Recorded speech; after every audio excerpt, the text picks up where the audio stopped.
انه احنا على ابواب شهر رمضان الكريم. ففي شهر رمضان عندما نصوم، شنو الاكلات الصحيه في الفطور وايضا في السحور، وايضا اهميه شرب الماء والتمر والاكلات الاخرى، حتى انه الناس اللي عندهم امراض القلبيه او الناس اللي عندهم امراض مزمنه حتى انه يحافظون على صحتهم. نتحدث اكثر عن هذا الموضوع مع ضيفنا في الاستوديو دكتور ابراهيم خليل، اخصائي امراض القلب. صباح الخير دكتور. صباح النور، صباح أهلا. الخير. صباح النور، أهلا بكم. شكرا دكتور. في البداية خلينا نعرف شنو وظيفة القلب. طبعا القلب من أهم الأعضاء الموجودة في جسم الإنسان.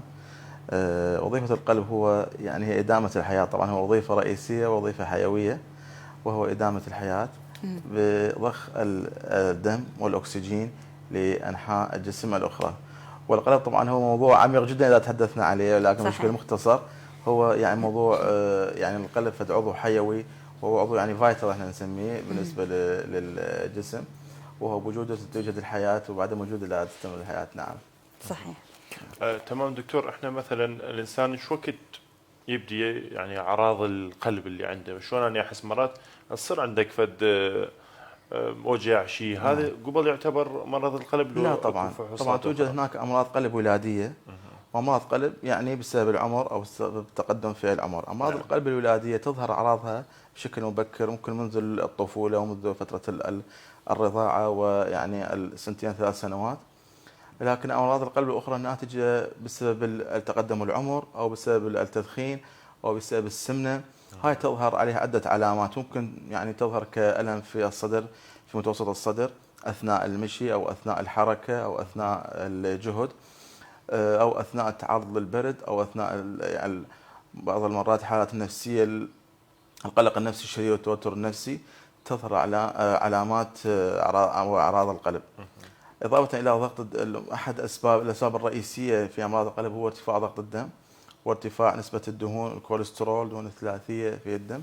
هذه كلها عوامل خطورة تؤدي إلى أمراض القلب، مثل الجلطات القلبية والذبحات الصدرية.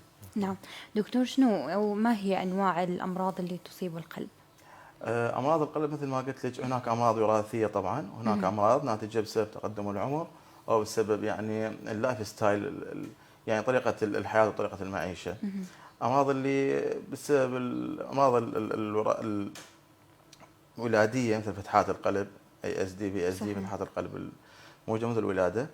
والأمراض الأخرى مثلا بسبب تقدم العمر، مثل يعني الجلطة القلبية والذبحة الصدرية، قصور الشرايين التاجية، عجز القلب. هاي الأمور كلها يعني هذه كلها اللي تصيب القلب ممكن يعني. يعني مرات يعني نسمع إنه الطفل عنده أمراض، يعني بس الناس اللي يعني تقدموا في العمر يصيبهم. لا، هذه يصير. أمراض القلب الوراثية، يعني congenital heart disease تعتبر هذه. فهاي تكتشف بشكل مبكر عن طريق الإيكو. نعم. ممكن الأم تكتشفها أثناء رضاعة الطفل أو أثناء البكاء أو شيء، تكون يعني زقاق في الشفتين وضيق تنفس شديد. فهذا يعني طلب من العائلة إجراء فحص إيكو بأسرع وقت. يعني ممكن هناك فتحات في القلب، بعض الفتحات تغلق مع العمر، يعني في خلال سنة أو سنتين. وبعض الأمراض الأخرى تحتاج إلى تدخل جراحي، يعني كلوجر الفتحات، يعني سداد جراحي الفتحات اللي موجودة، الفتحات الموجودة داخل القلب، بعمليات صحيح. جراحية تتم يعني بشكل متسلسل وينتهي الموضوع. نعم. دكتور، تحدثت انه ممكن انه نشوف طفل نعم. اثناء فتره الرضاعه انه مصاب بمرض القلب الوراثي، نعم. واثناء التقدم بالعمر. نعم. زين، فتره الشباب خلينا نقول من 15 سنه الى 30 سنه الى 35 سنه، هم معرضين الى امراض القلب؟ نعم، ممكن اكو فد مرض اسمه كارديوميوباثي، فهذه ممكن تصيب فترة الشباب، يعني ممكن يعني هو تصيب اي عمر اخر. نعم. لكن فترة الشباب من 25 او 15 الى 25 او 27 ممكن تلاقي العضلة القلبية يعني كمن او بشكل واسع بهاي الفترة. زين. شنو يكون سببها يعني هذا المرض؟ نعم. شنو يكون السبب يعني؟ ممكن يعني بسبب اعتلال في العضلة القلبية، او ممكن في مشكلة في شرايين القلب، الشرايين التاجية. نعم. عدة اسباب، ممكن بعض الاسباب التهابية تصيب عضلة القلب، ولكن هاي الامور ممكن تعالجها بشكل يعني بسيط وسريع. لكن قصور الشرايين التاجية او عجز القلب او الجلطات او الذبحات تحتاج الى علاجات مستمرة طوال يعني العمر. نعم. نعم. نعم. دكتور، لا سمح الله إذا شفنا أحد يصير له يعني كارديو ريست أو هارد أتاك، يعني ذبحات قلبية أو جلطة أو أي شيء، يعني شنو لازم نسوي له؟ طبعا الحالات الطارئه هاي احنا نسميها توب بنتيكال ايمرجنسي اللي هي الجلطه القلبيه والذبحه الصدريه اللي هي اقل خطوره. الجلطه القلبيه تتطلب يعني دخول سريع الى رده الطوارئ، واجراء فحوصات سريعه واعطاء علاجات سريعه جدا اللي هي مميعات الدم والمسكنات القويه اللي تسكن الالم.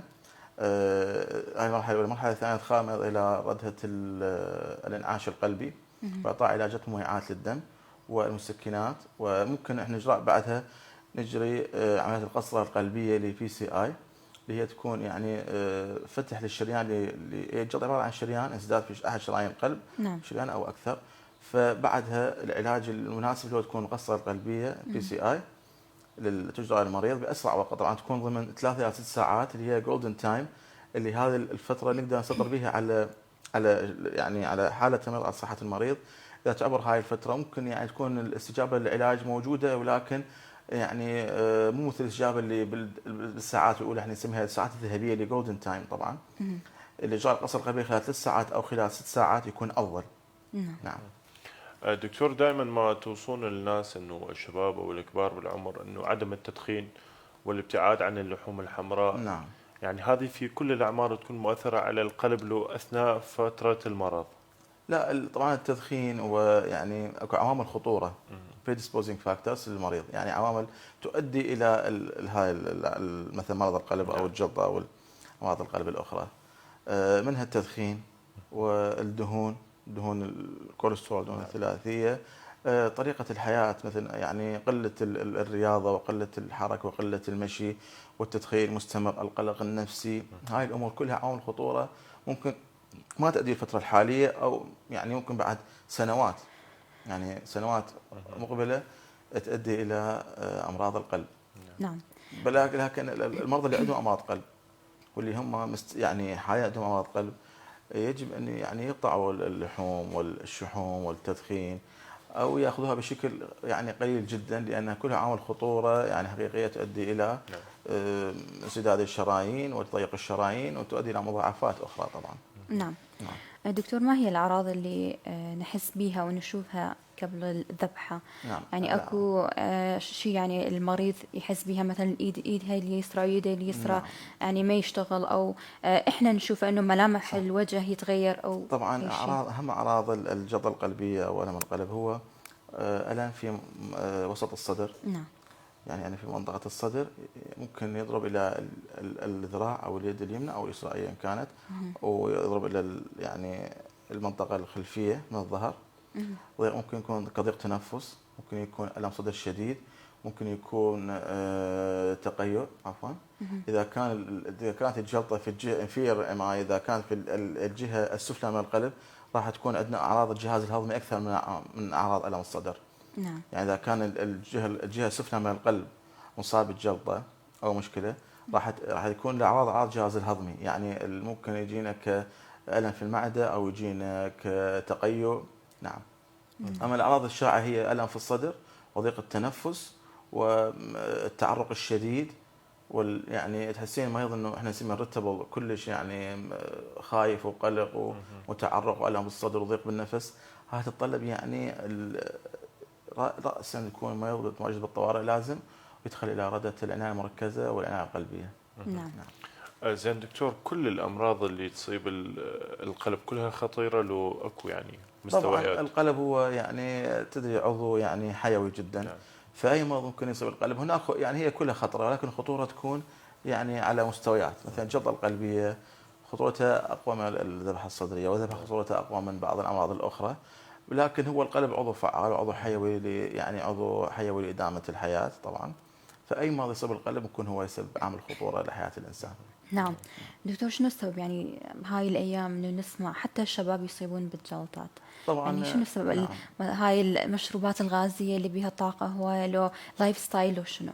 اكيد هو اللايف ستايل هو ياثر على يعني يعتبر فد بريدسبوزنج فاكتور، يعني عوامل مؤديه الى امراض القلب. نعم. مثل التدخين وقله الحركه وقله المشي، قله ممارسه الرياضه، الاكلات الغير منتظمه، الاكلات المشبعه بالدهون في كلش، التدخين، مثلا ممكن النرجيله او هاي الامور او السجائر، هاي كلها عوامل خطوره يعني حتى بالشباب، مو شرط بالكبار بالعمر، ممكن يصابون بالجلطه او الذبحه. وإحنا نشوف والمشروبات يعني الطاقة.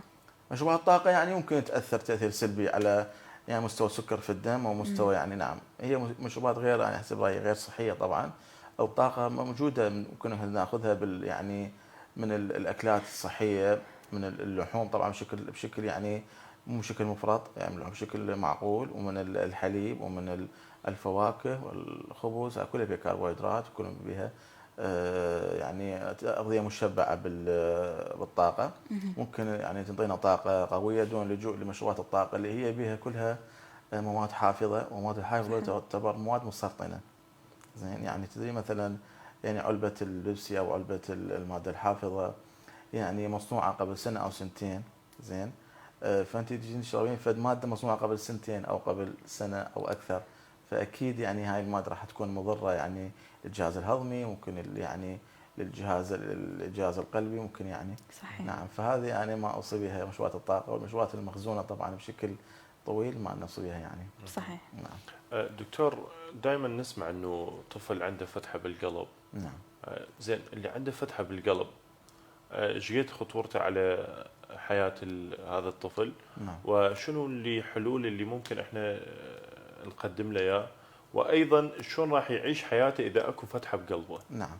طبعا هاي الفتحات القلب تعتبر من الامراض يعني احسن كونجنتال هارت ديزيز، الامراض الولاديه. ممكن تاثر بالعوامل الوراثيه، مثلا فاميلي هيستوري للعائله، يعني عامل وراثي عندهم هاي الامور، امراض القلب وامراض الامراض الوراثيه الاخرى. حسب فتحه القلب اكو بعض الفتحات تغلق مع تقدم العمر خلال سنه او سنتين، لكن يتطلب من المريض اجراء فحص ايكو بشكل دوري كل شهرين او ثلاثه، ومن الام مراقبه الطفل اثناء الرضاعه. بعض الأطفال يعانون من ازرقاق بالشفتين نتيجة ضيق التنفس أو اختناق الشديد أثناء الرضاعة، أو أثناء يعني في فترة الرضاعة، مع فترة يعني فترة الحركة أو اللعب سنتين إلى 3 سنوات. نلاحظ الطفل يكون دائما تعبان. تعبان وضيق نفس أثناء الحركة، أثناء المشي، أثناء ممارسة كرة القدم مع أقرانه أو كذا. هاي العائلة تنتبه على هذا الشيء. يمكن بعض الفتحات تغلق يعني سبونتينوس احنا نقول، تغلق بشكل يعني يمكن تغلق ومع تقدم العمر.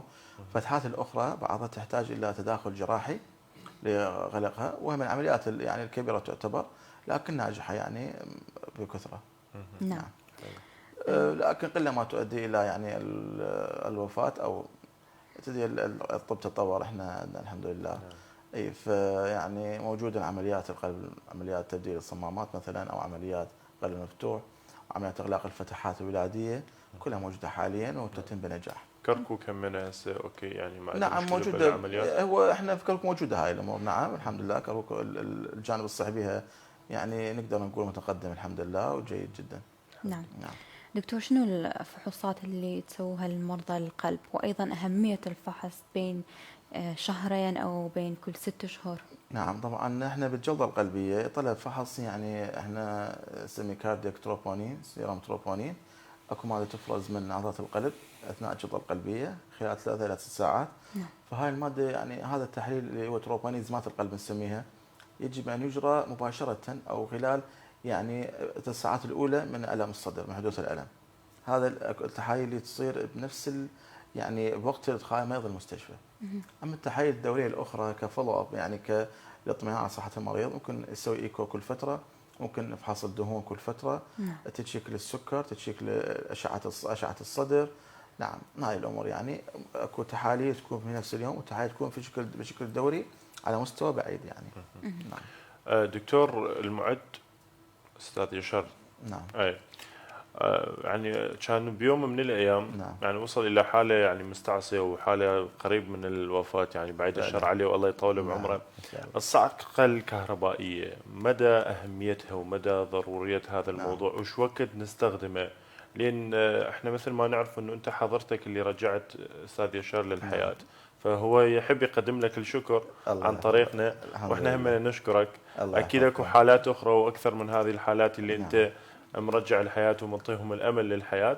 ولكن الصاعقه الكهربائيه نسمع انه يقولون ليس مو كل مره ومو بكل حاله وشون، فاذا ممكن توضح طبعا لنا. اذا المريض وصل متوفي، نعم. بالنسبه للصاعقه الكهربائيه، اذا المريض وصل متوفي، احنا هاي محاولات. يعني الصاعقه الكهربائيه هي يعني ما تعطي الحياه طبعا، لكن هي محاوله لصعق عضله القلب ومحاوله تشغيلها مره اخرى. اذا كان المريض غير متوفي طبعا، نعم. يمكن تحدث 1% من الحالات. اما تكون يعني هي الصاعقه فعاله الرجل الكهربائيه، بعض من مضاعفات الجلطه القلبيه هو يصير ventricular fibrillation VF، وقفة حاله ارتجاع في القلب يكون شديد. نعم. فهاي الحالة تفقد المريض الوعي، وهي حالة قاتلة إذا ما سيطرت عليها راح توقف كل الجسم عن العمل، توقف القلب عن العمل. نعم. وتوقف كل العضلات توقف تقريبا عن العمل. فإذا ما هاي الصاعقة الرجل الكهربائية يعني هي يعني within minutes أو within يعني seconds، يعني لحظات. زين، إذا ما أعطيتها الرجل الكهربائية بحالة بس يجيك المريض لازم يعني بعد ما يعني على قيد الحياة وصار عنده ارتجاع في الأذيني، زين، نعم. ماشي، جاء في البطينة عفوا، فتنطيها صاعقة الكهرباء يمكن راح يرجع، يعني تعيد القلب لعمل السابق، عمل الطبيعي. نعم. زين، راح يرجع. استاذ شارك شانطه داخل الانزيه توبنكال امرجنسي، هي توبنكال امرجنسي يعتبر اللي هي في اف، فيتيكال فيبريليشن. نعم. وانا شيء انخفض ذاك اليوم طبعا بالطوارئ. أها. اي، فاستاذ شارك قدامي صار يعني هاي الحاله، نعم. يعني توقف القلب عن العمل وبدا جفان شديد. فلحقنا عليه بفضل الله سبحانه وتعالى، لحقنا عليه انه انا بيدي انطيته رجه كهربائيه تقريبا 3-4 رجات او اكثر الى ان يعني ارجع القلب بالعمل الطبيعي. عدد الاسعاقات اللي تنطونه دكتور؟ عدد غير محدود. احنا اذا صار في اف مثلا، اذا رجع اول صاعقتين بعد ما نعطي صاعقه اخرى يعني، بس ممكن يحتاج صاعقات اخرى، يعني ممكن تتكرر الحاله. نعم. يعني تتكرر خلال ساعه، ساعتين، خلال 3 ساعات، او خلال اي وقت يعني تتكرر هاي الحاله. فلازم يكون جهاز الصاعقه الكهربائيه يعني قريب عن المريض في هاي الحالات. نعم. دكتور، في شهر رمضان الكريم أثناء الصيام شو نسوي، خاصة الناس اللي عندهم أمراض قلبية، وأيضا عند الفطور شلون نفطر، وشنو الأكلات المناسبة في السحور أيضا؟ طبعا الامراض القلبيه بصراحه يتجنبون الصيام يكون افضل طبعا، لان عندهم طبعا هو كل واحد وصحته وقابليته.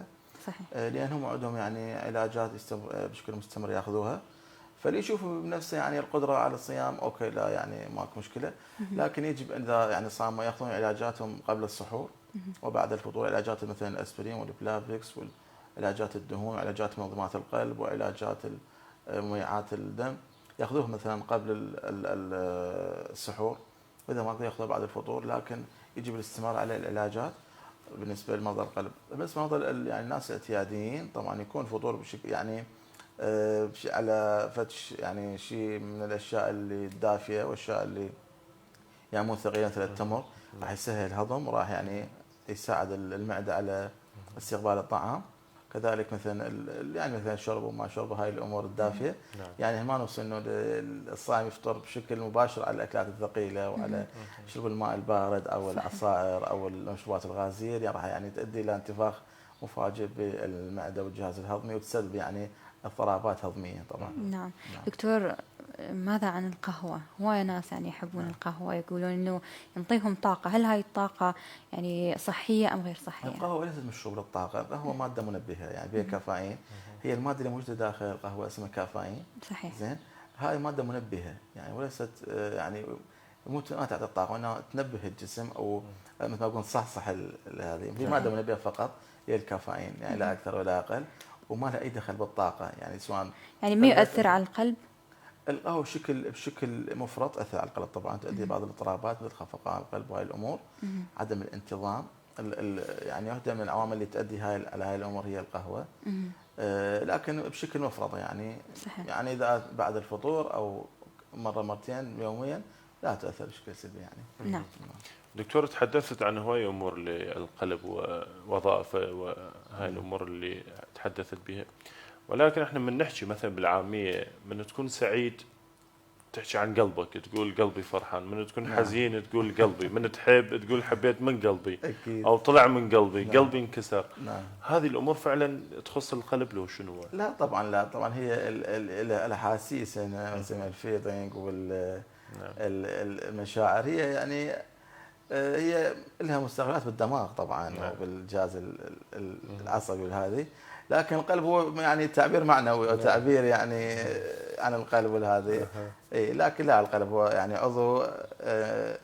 عضو لإدامة الحياة والحيوية، مو يعني مو بوظيفته طبعا. خطير، دائما كل شيء براسه. قلبي هيك وقلبي. نعم. فهو القول ثابتها براس القلب. نعم. دكتور بالاخير اذا عندك اي شيء ما سالناك او عندك رساله للناس اللي عندهم امراض قلبيه في شهر رمضان، تفضل. نعم طبعا، يعني اوصي كل يعني امراض اهلنا اللي عندهم امراض قلبيه الاستماع على علاجاتهم. وطبعا الصيام هو من العوامل اللي تحسن بالنسبه لامراض القلب اذا استمروا على علاجاتهم، يعني قبل الفطور او قبل السحور او بعد الفطور كذلك. اوصي انه يعني يستمرون بممارسه الرياضه بشكل دوري، مو الرياضه العنيفه، رياضه المشي طبعا اكثر شيء. الاستمرار على علاجاتهم، عدم تناول الوجبات الدسمه جدا، وجبات اللي بها دهون، نسبة دهون عالية ونسبة أملاح عالية. الشرب السوائل بشكل منتظم، والاستمرار بالفحوصات الدورية وفحص الإيكو كل 6 أشهر على الأقل، والاستمرار بفحص نسبة الدهون في الدم ونسبة الأملاح، وكذلك السيطرة على الضغط والسكر. أتمنى لهم الصحة والعافية إن شاء الله. شكرا دكتور. شكرا لك دكتور، نورتنا. شكرا جزيلا. شكرا لمعلوماتك، شكرا لتوصياتك. شكرا جزيلا. شكرا لك. شكرا دكتور إبراهيم خليل، أخصائي أمراض القلب.